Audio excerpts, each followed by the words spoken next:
What up, boys? It is Wednesday, running a little late on my weekly video on us, so we're gonna hit right in. We got Thursday night football here in about I don't know an hour, so I'm gonna try to bust this bad boy out, get it to you guys before then. We'll start with a quick recap of last week's games. We'll start with Josh versus Denny. As predicted, Denny layeth the smacketh down on Josh. His running backs, including mainly Aaron Jones, dropped a humongous diarrhea right on Josh. Speaking of diarrheas, Kirk Cousins and Justin Jefferson dropped a huge one Monday night. So Denny takes the dub over Josh. Next game from last week, we got Pat versus Tim, the bye week. He calling the bye week for a reason. 0-2, the only 0-2 team in our league. Pat gets lucky. He scores the third least points in our league this last week. Still gets the dub, plays the bye week. We call him that for a reason. Tim, you're going to get your first dub this week, I got a feeling. Next one, Cal versus Barreto.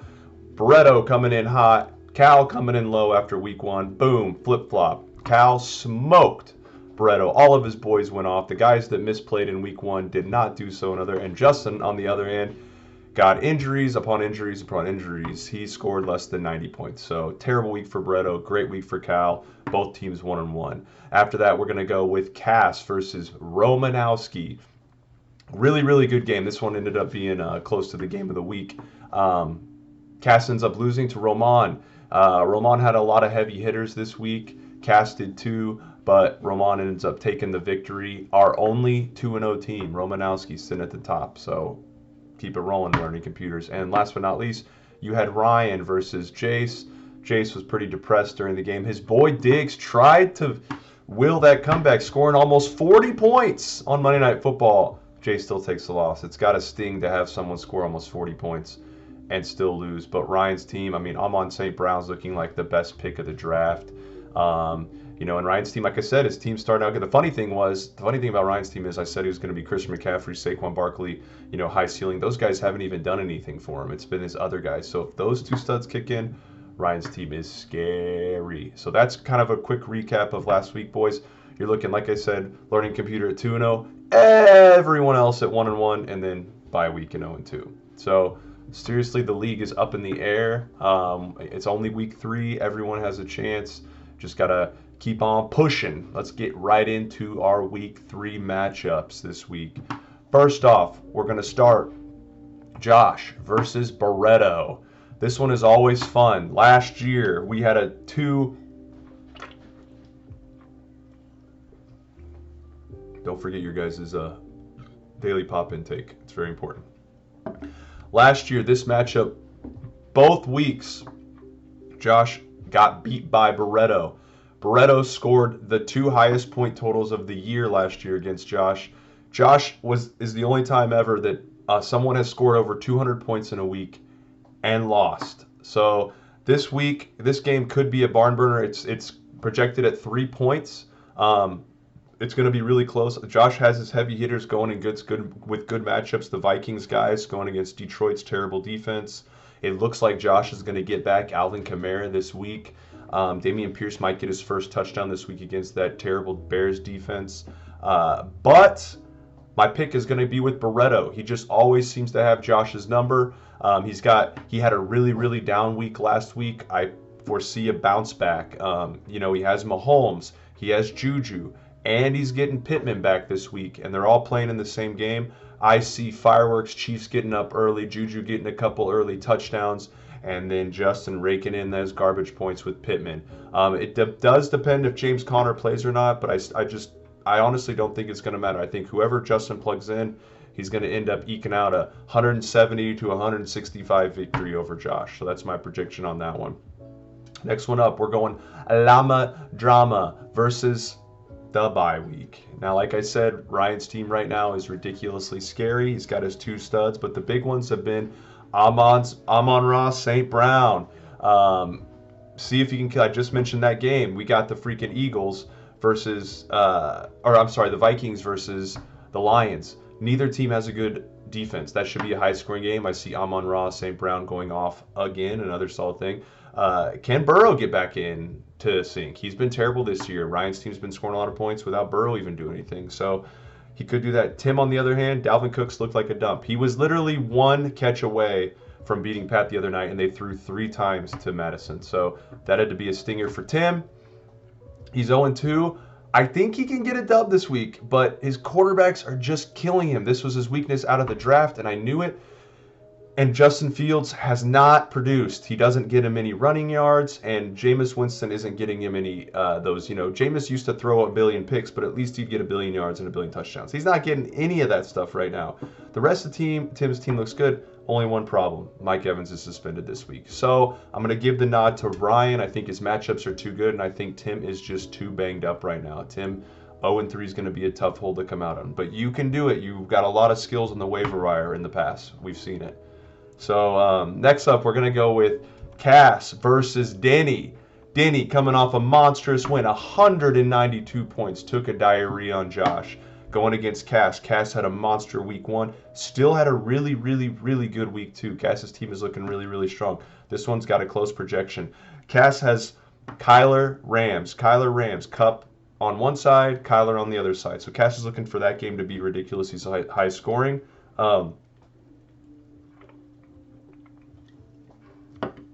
Cass's RBs have been his weak point all year. I still think they stay a weak point, but his wide receivers are money.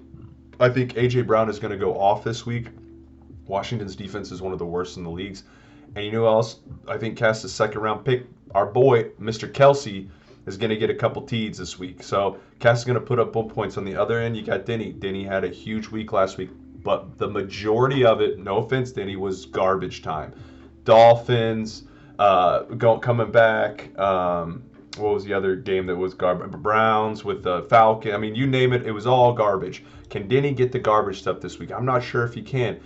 He might, though. Bills, Dolphins. Bills might destroy him again, and Tyreek might get those garbage time points. The same thing that happened last week with Baltimore. So he could get it. He could get that again. So I don't know if he's going to get all those points from Tyreek, but I think it's going to even out because I think Eckler finally shows up. He's taken 2 dumps 2 weeks in a row to start the year. I think he shows out against Jacksonville this week. Aaron Jones is playing Tampa. Tampa's run defense is one of the best. It's been one of the best. So it's Green Bay versus Tampa. It's going to be really fun.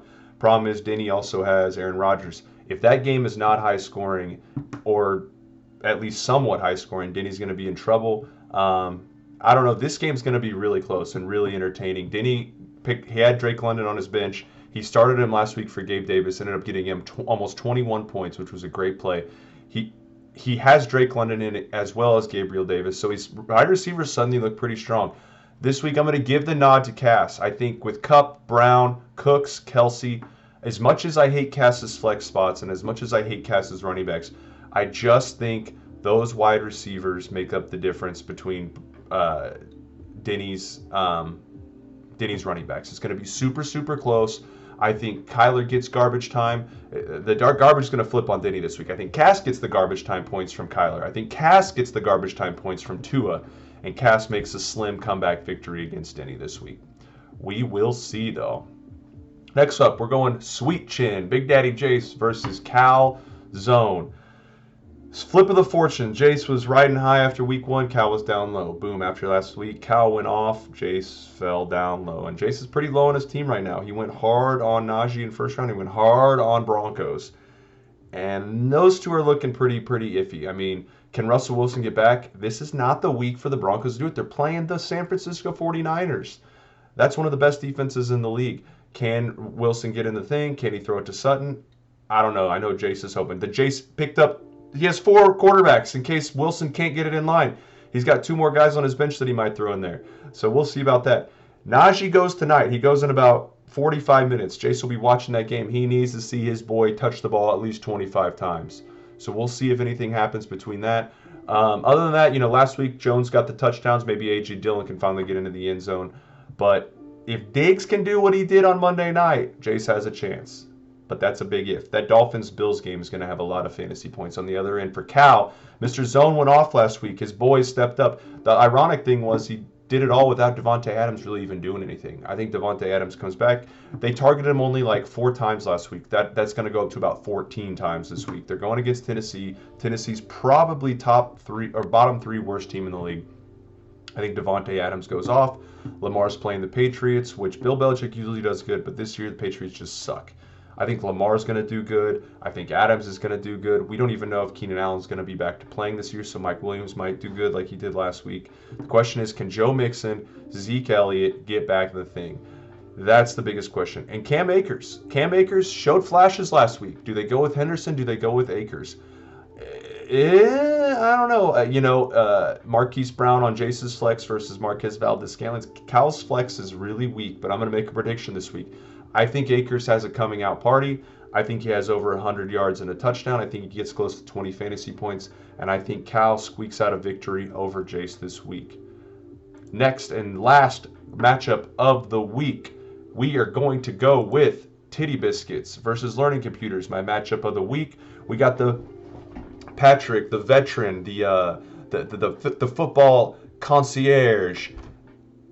He barely won last week against the bye week. Pat, you got lucky, but a win is a win. You were this close to starting 0-2. We'll see how this week goes for you. You got Tom Brady, who hasn't really been doing much for you.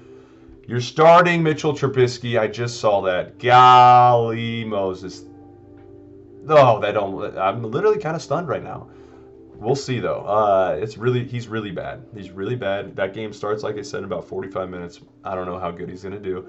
You got CeeDee Lamb. CeeDee Lamb, Tom Brady, they got to do something. Another thing, you got Jonathan Taylor. He was great week 1. He did nothing last week. The Colts are going to lean on him against the Chiefs. The Chiefs do not have a very good run game, especially with no Willie Gay this week. So I think JT, like I said, with the Pittman stuff, I think the Colts score a lot of points against the Chiefs. Even if it's garbage, I still think they score a lot of points.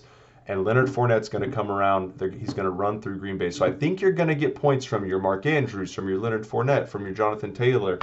I think your studs are going to get you points. It's if your other guys can come through. It's if the Corey Davises or the Michael Thomases or the Treylon Burks, you're starting Treylon Burks in your flex spot. That's questionable. But we'll flip this thing to Learning Computer. Our only undefeated guy. He's got the only undefeated. He's in first place. He has Josh Allen leading him the way. And Josh Allen's a monster, and they're going against the Bills. You know Josh Allen's going to get him 30 points. I mean, he's going to sleepwalk to 30 points. Stafford's going against Arizona's defense, which is one of the worst, so Stafford might get him some, 25 points, which he hasn't been that good this year. But on the flip end, David Montgomery, he's terrible. Let's call it how it is. All Bears are bad. Derek Horse Turd Hair Henry, bust so far. And yet Matt's still in first place because Christian Kirk was a hell of a pick. Jaden Waddle gets 900 million points. Rashad Bateman seems to get a 50-yard touchdown every single game. He used his waiver priority to pick up Jeff Wilson, which seems like even a better pick now because whatever Tyus Jones Jr. is out or whatever the hell that guy, their third string backups now. So Jeff Wilson's going to touch the ball 20 times. So Matt so far is playing the waiver wire right. His mid-round picks like Christian Kirk, Waddle, they're looking like steals of the draft. The ironic thing is his top picks like Keenan Allen and Derrick Henry, they are not doing good. So I think this game's going to get much, much closer. I think Tom Brady, Leonard Fournette, the Bucks, they have a coming out party. I think Jonathan Taylor has a big game against the Chiefs. And I think Pat takes down Learning Computer to get his first loss of the year. Pat goes to 2-1. Learning Computer falls to 2-1. So those are my quick picks, boys. I hope you enjoyed this one. I tried to keep it short and sweet. I know we got Thursday Night Football coming up. So I think the Brownies are going to take it to them. Go Nick Chubb. That's what I'm. You guys remember 100 yards, 3 touchdowns again from Nick Chubb. So those are the predictions, boys. My predictions have been terrible this year. Take it how it is, but that's what I think is going to happen. Go Chiefs this weekend and go Bears, Patty. Hopefully you guys can get another win. Let's go.